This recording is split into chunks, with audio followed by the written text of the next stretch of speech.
Entendez.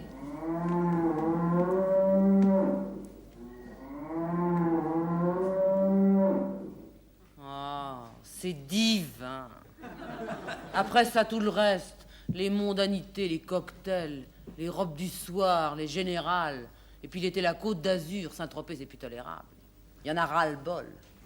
Ras-le-bol. Ras-le-bol. Cette année, Jean et moi, on n'en pouvait plus. On a fui jusqu'en Auvergne, au fin fond du Cantal. Une ferme au bout d'un village, d'une saleté et d'une beauté démente.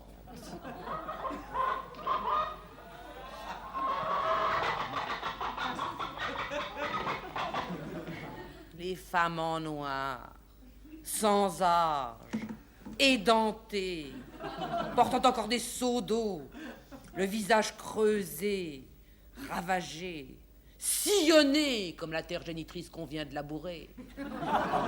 Les vieux paysans immobiles sur leurs bancs de pierre moussus, ne prononçant pas un mot pendant des journées entières, lançant seulement de temps à autre le jet de rue de leur salive, comme on jette sa semence. C'était d'un pathétique et d'une authenticité. Souvent, Jean et moi, nous nous regardions et nous disions « Mais c'est pas possible, ça existe encore, tout ça.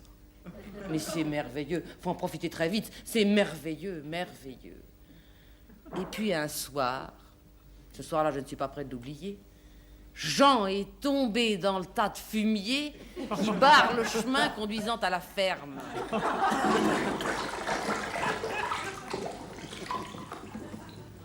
Je l'attendais. J'étais à table. Comme une chatte affamée, je lapais du lait bourru en écoutant la mélopée nostalgique des moutons revenant du pâturage.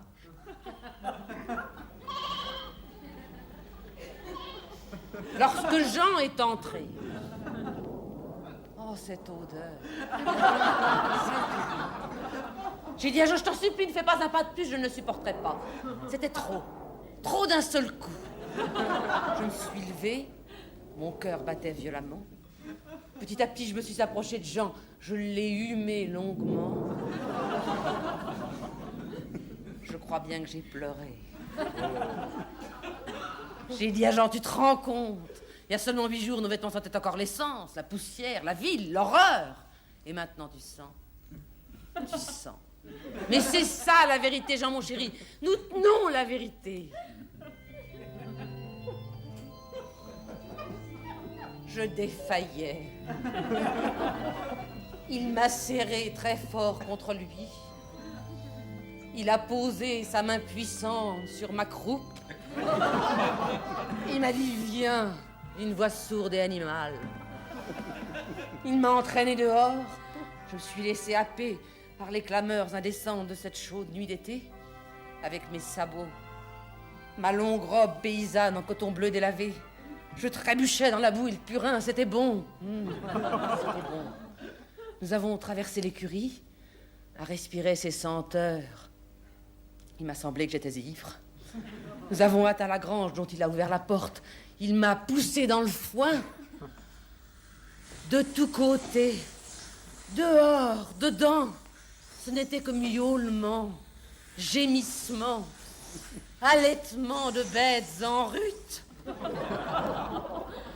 Quand nous nous sommes relevés, Jean et moi, après 2 ou 3 saillies,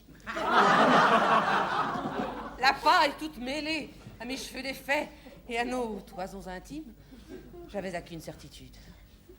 À partir de cet instant, plus rien ne sera comme avant. Désormais, je ne pourrai plus faire l'amour à Paris.